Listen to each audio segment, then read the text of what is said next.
Olá, boa noite. Em última sessão plenária de 2024, o presidente do Supremo afirma que a Corte tem hoje o menor acervo de processos dos últimos 30 anos. STF encerra semestre com avanços em debates e propostas sobre a lei do marco temporal. Superior Tribunal Militar reduz pena de militares acusados de matar o músico Evaldo Rosa, no Rio de Janeiro. O Ministério Público denuncia 3 pessoas em Goiânia por sonegação fiscal de quase R$1 bilhão. E ainda, Justiça Federal reconhece o direito de marinheiro mercante à aposentadoria especial. O Jornal da Justiça desta quinta-feira, 19 de dezembro, começa agora.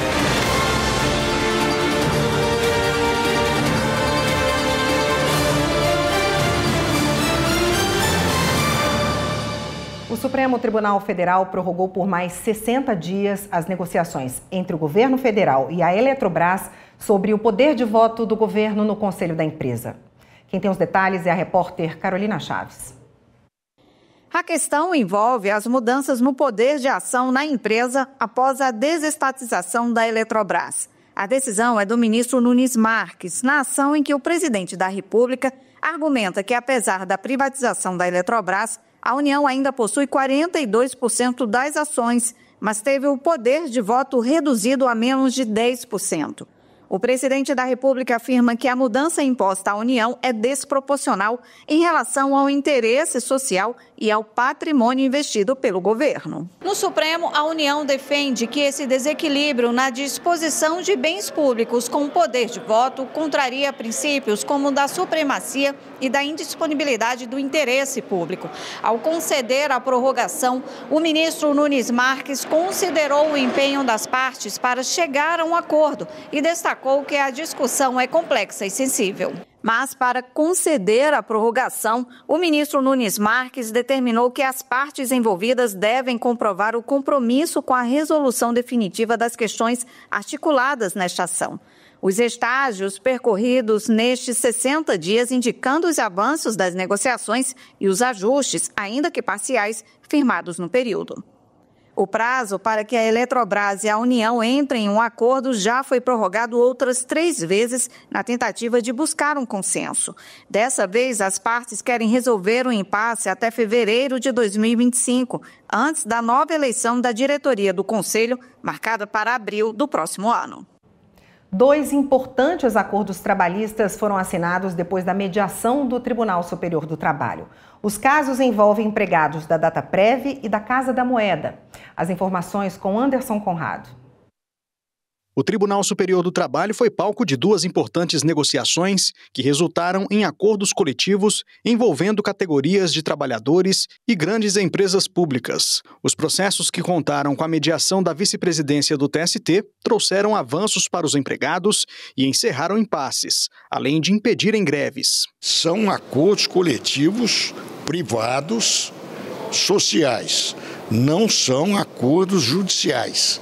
Isso é mais importante ainda, porque trata-se de documentos coletivos que têm grande relevância, têm um poder jurídico muito grande na ordem jurídica brasileira, poder maior do que uma sentença normativa. Foram alcançadas 2 grandes conquistas sociais e trabalhistas nessas 2 categorias de grande importância, 2 empresas de grande importância para o nosso país e para a nossa sociedade. O primeiro acordo envolveu a Federação Nacional dos Empregados em Empresas e Órgãos Públicos e Privados de Processamento de Dados, Serviços de Informática e similares, a Fenadados, e a Empresa de Tecnologia e Informações da Previdência, Dataprev. O objetivo foi definir a participação nos lucros e resultados de 2024. Após 3 reuniões de negociação conduzidas entre outubro e novembro, um consenso foi alcançado. A gente conseguiu afastar alguns impasses que tinha entre Dataprev e Fenadados, representando os empregados, e a gente conseguiu hoje assinar o acordo de PLR de 2024. Sempre que a gente tem algum impasse, a gente vem aqui na casa do TST e o trabalhador aqui, eu me sinto acolhido aqui pelas pelas tratativas e o denominador comum. Claro que nunca é tudo que a gente queira, né? Mas boa parte nos contemplou. O outro acordo foi firmado entre o Sindicato Nacional dos Trabalhadores na Indústria Moedeira e a Casa da Moeda do Brasil. Após 6 rodadas de negociação, que se estenderam por todo o segundo semestre, as partes concordaram com um pacote que inclui reajuste salarial de 3,93%, retroativo a junho, benefícios financeiros, ampliação de licenças e melhorias nos planos de saúde. Mesmo quando a gente entendeu que chegou no limite ali da negociação, das possibilidades das partes, a condução da mediação pelo excelentíssimo ministro vice-presidente, representado pelas juízas auxiliares, foi essencial para a gente conseguir ultrapassar esse impasse e chegar num acordo. O acordo também prevê avanços no campo da equidade e da inclusão, além da criação de uma comissão para monitorar a implementação das cláusulas. Eu acho que a gente chegou no meio termo, na Assembleia, que teve uma aprovação de mais de 90% da categoria. Então a gente acredita que foi um bom acordo que foi firmado aqui na mediação do TST. O Superior Tribunal Militar reduziu as penas dos militares do Exército envolvidos nas mortes do músico Evaldo dos Santos e do catador de recicláveis Luciano Macedo em 2019, no Rio de Janeiro. No caso de Evaldo, os magistrados entenderam que não havia como afirmar quem foi o autor do disparo. O repórter Pablo Lemos tem as informações. O julgamento durou aproximadamente 7 horas e foi acompanhado pela família do músico Evaldo dos Santos Rosa. Por 9-6, o Superior Tribunal Militar entendeu que não havia como afirmar que o tiro partiu dos militares, já que eles haviam entrado em confronto com assaltantes. Em relação ao catador de materiais recicláveis, Luciano Macedo, o entendimento é de que o homicídio foi culposo, sem a intenção de matar, e não doloso. Em abril de 2019, o carro de Evaldo foi alvo de 257 tiros durante uma operação do Exército em Guadalupe, na zona norte do Rio de Janeiro. Mais de 80 tiros atingiram o veículo dele. O músico estava com mais 4 pessoas, incluindo a esposa e o filho, que não ficaram feridos. A outra vítima, o catador Luciano Macedo, tentava prestar socorro, mas acabou fuzilado. Em 2021, a Justiça Militar condenou os policiais apenas entre 28 e 31 anos de prisão. Mas a defesa entrou com um recurso que começou a ser julgado em fevereiro deste ano e terminou nesta quarta-feira. O tenente responsável pela operação teve a pena de 31 anos de prisão, reduzida para 3 anos e 7 meses. Outros 7 militares envolvidos foram de 28 para 3 anos de condenação em regime aberto. A defesa dos militares alegou no recurso ao Superior Tribunal Militar que eles agiram dessa forma para se defender de bandidos e que outra atitude seria impossível naquele momento. Os réus estavam respondendo em liberdade até a conclusão da análise do recurso no STM. As famílias das vítimas ainda podem recorrer ao Supremo Tribunal Federal.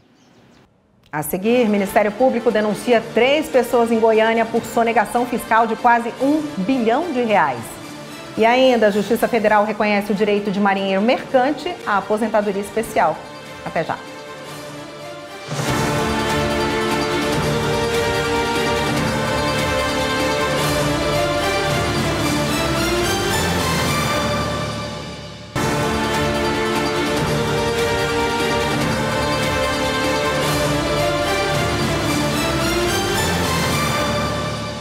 A primeira turma do Superior Tribunal de Justiça decidiu que o diferencial de alíquotas do Imposto sobre Circulação de Mercadorias e Serviços não compõe a base de cálculo do PIS e da COFINS. Repórter Jéssica Castro.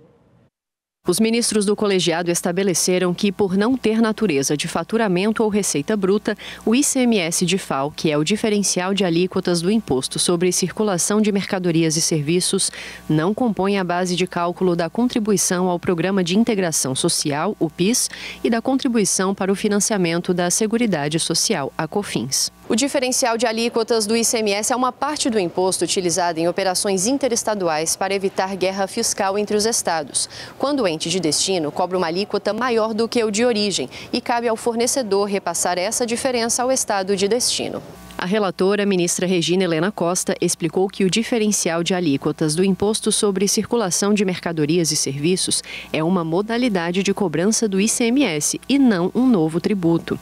Ela afirmou que as leis que regulam o PIS e a COFINS consideram o faturamento como a receita bruta da venda de bens e serviços e que o ICMS não entra nessa definição.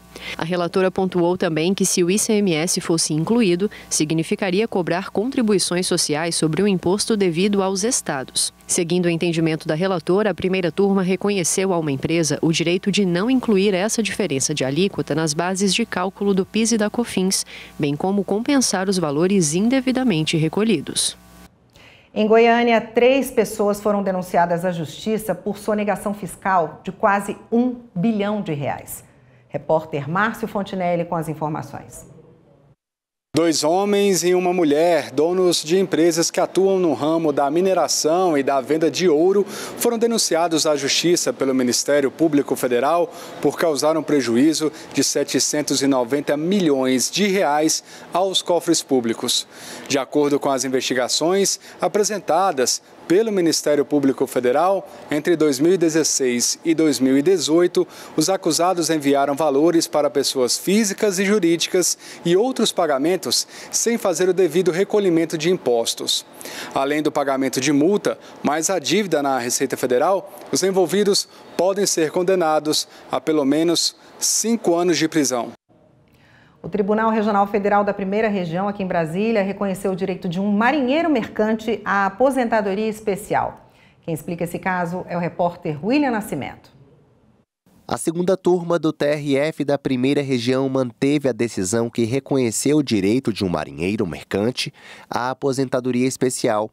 A Justiça entendeu que o trabalhador comprovou sua exposição a agentes nocivos à saúde, como vapores de hidrocarbonetos, chumbo e tetraetila, por 25 anos.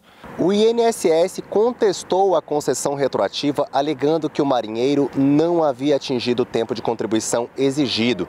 No entanto, o relator desembargador João Luiz de Souza destacou que o tempo de serviço especial deve ser avaliado conforme a legislação vigente e que, ao considerar a conversão do tempo especial em comum, o marinheiro alcançou mais de 35 anos de contribuição, superando o mínimo exigido para a aposentadoria.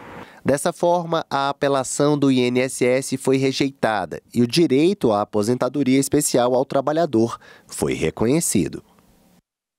Logo, a gente mostra as sessões de encerramento do ano judiciário no Supremo e no STJ. E ainda hoje você vai ver os avanços nos debates e propostas sobre a lei do marco temporal. É já já.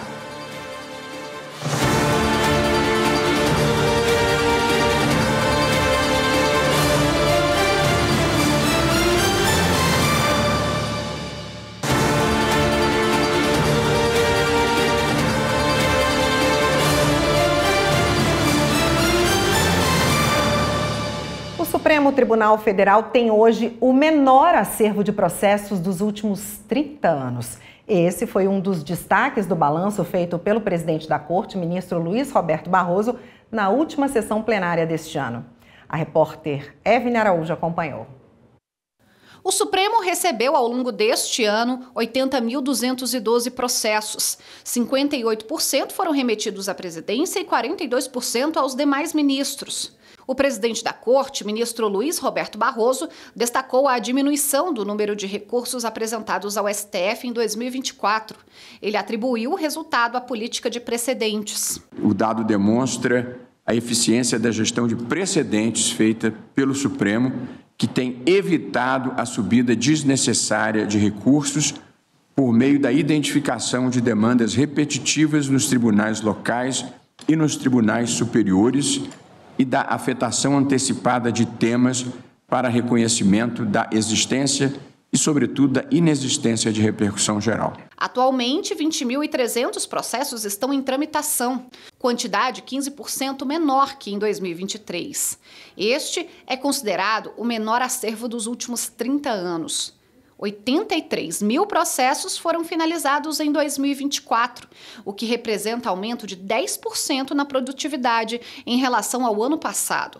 O Supremo realizou 74 sessões presenciais, 52 sessões virtuais e julgou 7.714 processos colegiadamente.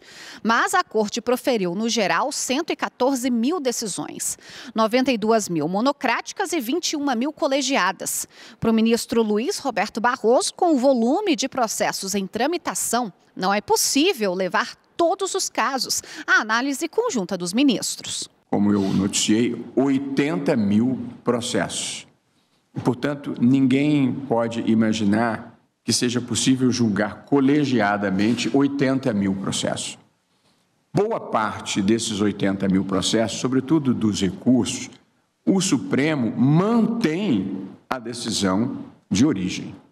Portanto, essas decisões são tipicamente monocráticas, é a decisão que você mantém o que já foi decidido nas instâncias inferiores. Outro destaque foram as repercussões gerais. O colegiado decidiu o mérito em 43 processos submetidos à sistemática, liberando 21 mil casos parados em outras instâncias da Justiça que aguardavam decisão do STF. Houve também o reconhecimento de novos 29 temas. O ministro Gilmar Mendes, decano da Corte, destacou o empenho dos ministros em julgar casos de relevância. A gestão de Vossa Excelência, senhor presidente, deu provas concretas de que o Supremo tem atuado com desassombro e prudência como guardião da Constituição, com olhos voltados à proteção da dignidade da pessoa humana, velando diuturnamente pelos direitos fundamentais de todos aqueles que batem à porta da Corte. Segundo o Procurador-Geral da República, Paulo Gonet, houve ainda aumento de 30% no número de manifestações do Ministério Público Federal em casos analisados pelo Supremo em relação a 2023. Foram 50.112 pronunciamentos enviados. A Procuradoria-Geral da República, enfim, feita pela Constituição protetora do regime democrático, se irmana mais uma vez ao Supremo Tribunal Federal na sua missão de guardião da Constituição. E nessa última sessão do ano, o presidente do Supremo, o ministro Luiz Roberto Barroso, também trouxe outros destaques, como uma decisão do STF que já levou à extinção de 7 milhões de execuções fiscais. Ele chamou atenção ainda para o lançamento da Maria, a ferramenta de inteligência artificial que vai dar mais agilidade aos serviços do Supremo. Vamos conferir na reportagem de Marta Ferreira.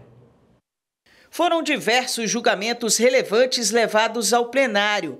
Barroso citou uma seleção deles. Começando pela separação, pelo tema 1236, que foi o caso em que o Supremo definiu que o regime de separação de bens nos casamentos e uniões estáveis envolvendo pessoas com mais de 70 anos não é obrigatória, sobre queimadas na Amazônia e no Pantanal, com a determinação da apresentação de um plano de prevenção e combate de incêndios na Amazônia e no Pantanal, com monitoramento, metas e estatísticas.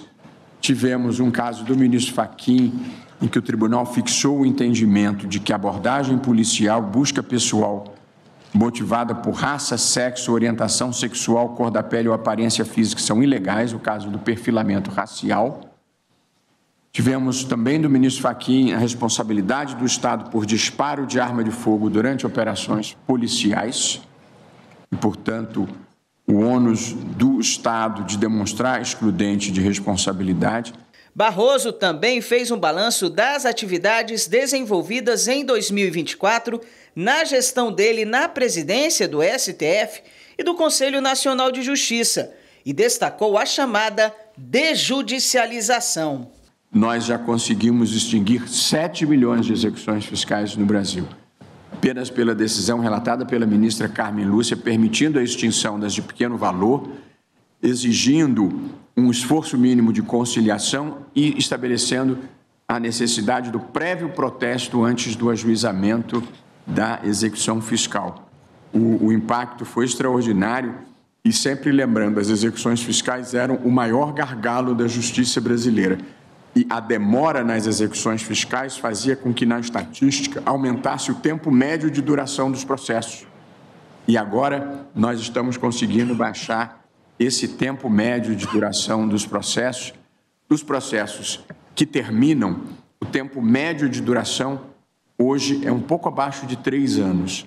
Não é um número ideal, mas é um número razoável nesse contexto de judicialização que nós temos no Brasil, com mais de 80 milhões de casos. Nesse sentido, o presidente do STF e do CNJ destacou o uso da tecnologia para melhorar a prestação jurisdicional. Nós lançamos essa semana o programa de nome Maria, uma ferramenta de inteligência artificial. Maria, o IA é de inteligência artificial, que é um programa que faz resumos dos processos. Vai chegar aqui com 20 volumes e a Maria fará um resumo para que de plano se saiba qual é o fato relevante e qual é a questão jurídica em discussão. Ninguém fica dispensado da responsabilidade de um exame próprio e da conferência. Mas, evidentemente, para quem é do ramo, você, em poucos minutos, saber qual é o fato relevante e qual é a questão jurídica em discussão já facilita imensamente o nosso trabalho e dos nossos assessores. E nós lançamos o aplicativo TV Justiça Mais. Quem estiver acompanhando sabe que agora é possível assistir às sessões do Supremo pelo aplicativo do Supremo no telefone celular e é possível recuperar qualquer sessão pretérita do Supremo, desde que elas começaram a ser transmitidas pela TV Justiça, para assisti-la. Por fim, Barroso ressaltou algumas resoluções tomadas pelo CNJ. Nós aprovamos uma resolução permitindo que na certidão de óbito dos mortos e desaparecidos durante o regime militar conste exatamente essa circunstância, conste uma frase, o pedido foi do Ministério dos Direitos Humanos, da certidão de óbito desejando a família passará a constar a seguinte informação, aspas, morte não natural, violenta, causada pelo Estado a desaparecido no contexto da perseguição sistemática à população identificada como dissidente política no regime ditatorial instaurado em 1964, fecho aspas. A frase, um pouco mais longa do que eu teria usado, é proposta do Ministério de Direitos Humanos, mas é, na verdade, uma reparação moral às famílias que tiveram mortos e desaparecidos, e isso não constando da certidão de óbito. Servidores e colaboradores participaram da confraternização de fim de ano do Supremo. Viviane Novaes. A confraternização reuniu todos os que trabalham na Corte. O presidente do STF, ministro Luiz Roberto Barroso, falou da produtividade do tribunal. Somos, talvez, o ministro Toffoli sempre gosta de lembrar isso, a Corte Constitucional mais produtiva do mundo. Luiz Roberto Barroso agradeceu o trabalho de servidores e colaboradores. Esse é o momento de nós manifestarmos a nossa imensa gratidão a todos que, muitas vezes, anonimamente, nos ajudam a fazer a vida acontecer no Supremo Tribunal Federal. E, portanto, nós todos, os que estamos aqui e os que não puderam estar, queríamos manifestar a gratidão e desejar a cada um dos servidores e servidoras um Natal muito feliz, com bons presentes, boas comidas, moderação e, sobretudo, desejar um ano com muita saúde, com muita alegria, que venham muitas coisas boas e que nós possamos continuar a fazer coisas boas juntos. O Coral Supremo Encanto cantou músicas de Natal.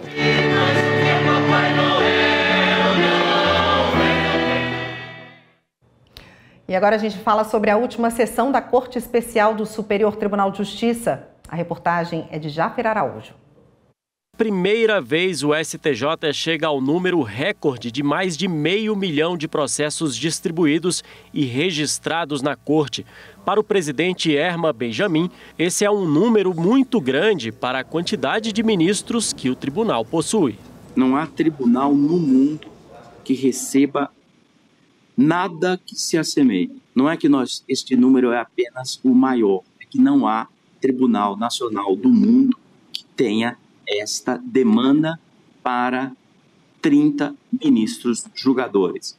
Todos sabem que 3 dos ministros, somos 33, não integram os órgãos colegiados na sua totalidade. O número de processos julgados também impressiona, 677.255, mais de um processo julgado por minuto no ano de 2024. Esses dados fazem parte de um relatório apresentado na última sessão da Corte Especial desse ano, que reúne o fim da gestão da ministra Maria Tereza de Assis Moura e os primeiros meses da presidência atual. Houve um aumento de 81.685 julgados de 2023 para 2024. A média por ministro superou 20 mil julgados pela primeira vez na história do STJ e foram baixados 457.475 processos, um aumento de mais de 12% em comparação ao ano passado. Durante a sessão foram apresentadas iniciativas implementadas ao longo desse ano que auxiliaram na redução do número de processos na casa. Uma delas foi a convocação de 100 juízes auxiliares que estão colaborando com a terceira sessão e já reduziram em mais de 13% o acervo dos gabinetes das turmas de direito penal. A inteligência artificial foi utilizada na indexação legislativa, admissibilidade cotejada, autuação e sugestões de movimentação processual, acelerando assim a prestação jurisdicional. Outro foco em 2024 foi a promoção da cooperação internacional. O vice-presidente do STJ e do CJF e corregedor-geral, ministro Luiz Felipe Salomão, destacou o trabalho do Conselho da Justiça Federal ao longo desse ano. Fizemos as inspeções no Tribunal da 5ª e na da 2ª Região. Além disso, nós criamos um grupo de trabalho para o modelo de jurisdição das corregedorias judiciais dos presídios federais e uma portaria também para a criação de um grupo de trabalho que estuda a tramitação direta de inquéritos entre o Ministério Público Federal e a Polícia Federal após a instituição do juiz de garantia. O diretor-geral da Escola Nacional de Formação e Aperfeiçoamento de Magistrados, ministro Benedito Gonçalves, pontuou que um dos destaques foi a diversidade de inscritos no Exame Nacional da Magistratura, ENAM, pré-requisito para realizar concurso para a carreira de juiz. Os números totais habilitados, temos um banco de dados de juízes, de candidatos a juízes, repito, para os federais e estadual, de 12.603. Dividindo a diversidade, temos 3.365 pessoas negras, 1.121 com deficiência e 11 indígenas. O tribunal teve uma aprovação de 90% junto ao público externo, mas, de acordo com o ministro-presidente, a alta aprovação não é motivo para se acomodar. É mais um incentivo para nós continuarmos a exercer as nossas atividades da melhor forma possível, diante das adversidades, dos números, da inundação de processos a que nós estamos submetidos. E veja a seguir, a STJ celebra o maior número de recursos repetitivos afetados dos últimos 10 anos. E a gente fala do projeto do Judiciário Gaúcho, que foi reconhecido pelo Prêmio Inovare. É o Partiu Aula na Justiça. A gente volta já já.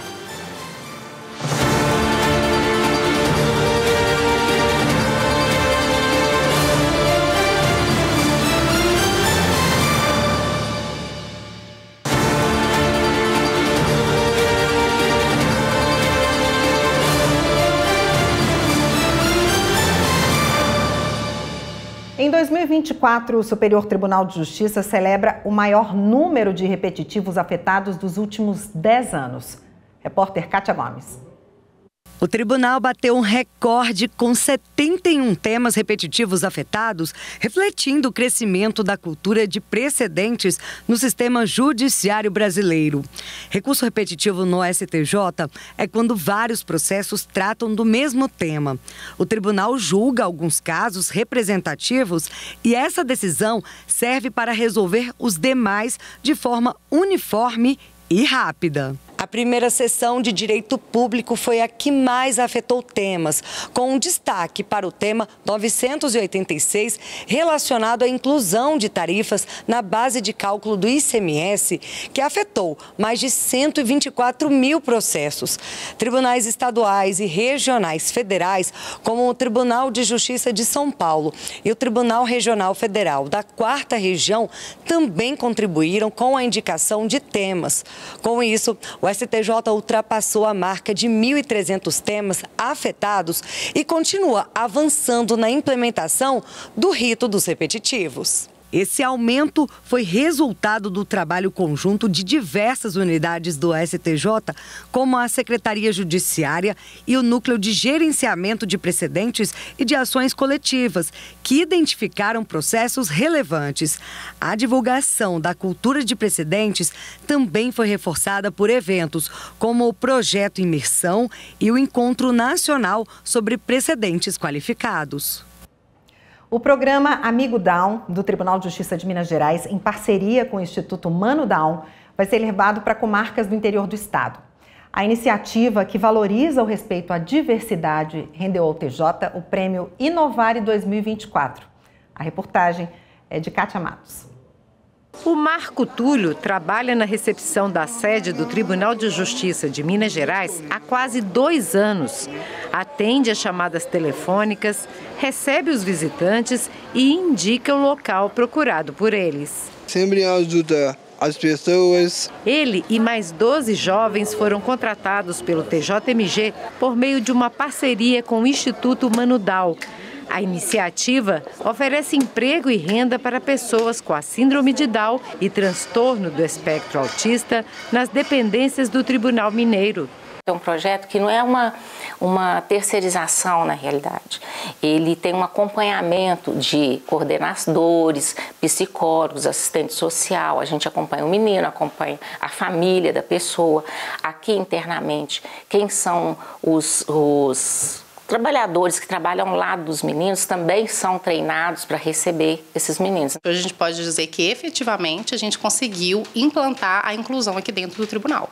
Então, o que o Mano Down trouxe para a gente foi o profissionalismo com essa inclusão. Inclusão que rendeu ao Tribunal de Justiça de Minas Gerais o prêmio Inovare, criado para promover e estimular as boas práticas da justiça brasileira. Nessa 21ª edição, o TJMG concorreu com mais 162 projetos de todo o Brasil na categoria Tribunal e foi o vencedor com o programa Amigo Down. É um reconhecimento muito importante para o Tribunal de Justiça e reconhecimento mais importante ainda para a natureza da iniciativa. Uma iniciativa de acolhimento, de inclusão, e o Tribunal poder participar e divulgar iniciativas como essa é muito importante para que nós façamos a justiça de verdade. A justiça com J maiúscula, que é a justiça de tratar a todos com dignidade. O Marco Túlio ficou feliz com o reconhecimento. É maravilhoso, né? Só quero só dar uma parabéns para eles, né, que acabou ganhando agora. Além da aprendizagem profissional, o Instituto Mano Down desenvolve diversas atividades artísticas, entre elas apresentações do coral Voz Ativa, como essa, no intervalo cultural do TJMG.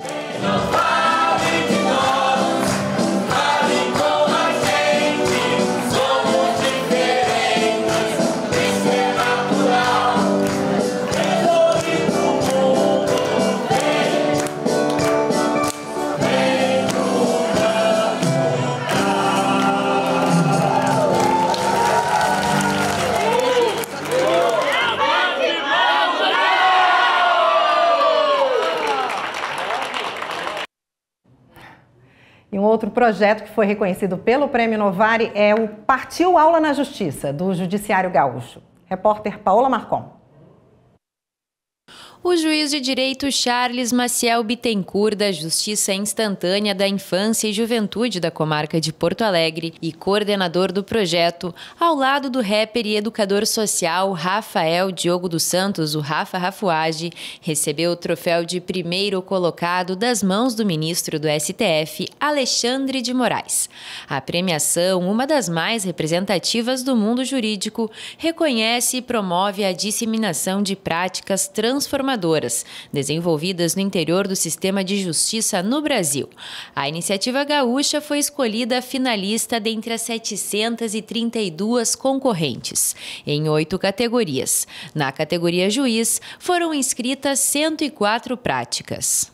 Estamos aqui muito felizes, dividindo com todos vocês, com todos que estiveram trabalhando dia a dia conosco, em especial os guris e as gurias que participaram do projeto e conseguiram marcar na história do nosso país. E só temos a agradecer essa parceria do TJ do Rio Grande do Sul, Ministério Público do Trabalho, o MP Estadual e a Defensoria Pública, grandes parceiros e aliados que, junto também somando conosco o SENAC do Rio Grande do Sul, busca fazer com que o Partiu Aula seja essa via, não só de possibilitar a oportunidade do jovem ter uma segunda chance de vida, mas também o trabalho decente, o trabalho digno.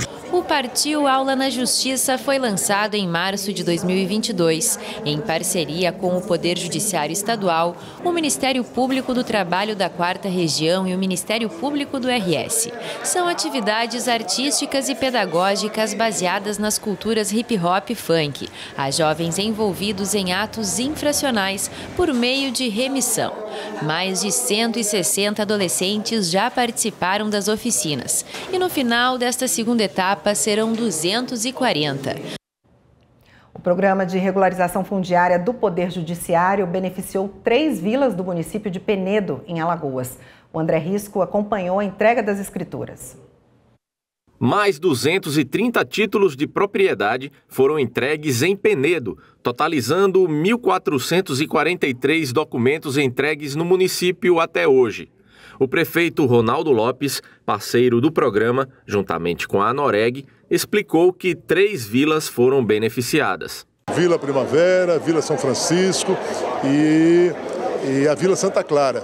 São vilas que foram construídas por um bispo que esteve aqui em Penedo, Dom Constantino Luers, que fez um grande trabalho social, construindo essas vilas com recursos provenientes de seus familiares da Alemanha. O Enaldo vive com a mãe de 85 anos, que é acamada. Hoje, ele veio representando ela. Para ela vai ser uma alegria quando eu chegar em casa, que passar esse documento para ela, porque ela vai dizer, agora eu sei que a casa é minha. Não estou dependendo mais de ninguém. Daqui eu só saio quando eu morrer.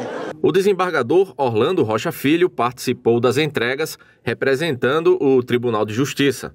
Significa você levar alegria, felicidade, satisfação e segurança, principalmente, a 230 famílias. Segundo o prefeito, mais de 400 documentos já estão sendo preparados para serem entregues em breve, numa próxima etapa do Moradia Legal aqui em Penedo. Nós já temos, nessa equipe que nós montamos aqui, mais de 400 documentos preparados já da Vila Matias. Juiz das garantias, sistema acusatório e novo processo penal cautelar foram temas de uma capacitação oferecida pela Escola Superior da Magistratura de Mato Grosso. Veja na reportagem. Juiz das garantias, sistema acusatório e novo processo penal cautelar foi o tema de uma capacitação oferecida pela Escola Superior da Magistratura de Mato Grosso, voltada para juízes, juízas, assessores e assessoras de gabinete. Essa figura foi inserida no Código de Processo Penal brasileiro recentemente e ainda é fruto de dúvidas e discussões, e daí a importância do tema. Aquilo que já era feito, claro, pelos juízes e juízas ao longo do processo, agora nós temos uma figura específica até um determinado momento da persecução penal, que o STF definiu como a fase do oferecimento da denúncia. Então, até o oferecimento da denúncia, a figura que atua ali como Instituto do Estado, né, na perspectiva da proteção dos direitos individuais, é o juiz das garantias. Na programação constam tópicos como direitos fundamentais previstos na Constituição Federal, Código de Processo Penal, princípio da proporcionalidade, convenções internacionais e resoluções do CNJ. E a expectativa por mais essa formação era grande. Muito importante que nós, magistrados, a gente possa conhecer um pouco mais de como vai funcionar, porque vai mudar totalmente o panorama do sistema penal acusatório, e é importante a gente saber como que o nosso tribunal vai regulamentar essas situações para as comarcas do interior, para comarcas que às vezes são varas únicas, né? A atividade pedagógica é válida para fins de vitaliciamento ou promoção de magistrados. Mas mais do que isso, integra uma das fases do processo de implementação desse instituto, que é o juiz das garantias, no Judiciário de Mato Grosso, seguindo a resolução do CNJ. A resolução do CNJ, ela, dentre outros assuntos, né, também estabelece a capacitação como linha mestra, né, da formação do juiz para a execução dos seus trabalhos dentro do sistema de juiz de garantias. Então, dentro deste propósito, são várias ações que têm que caminhar em paralelo e simultâneo. O estudo de qual modelo será o que é permitido instalar aqui em Mato Grosso e, paralelamente, a formação contínua, né, continuada dos servidores, dos magistrados no tema. Né? A seguir, a STF faz balanço das audiências de conciliação sobre a lei do marco temporal para demarcação de terras indígenas. E os times Botafogo e Cruzeiro pedem ao Supremo que sejam aceitos como amigos da corte na ação sobre bets. Os detalhes no próximo bloco. Até já.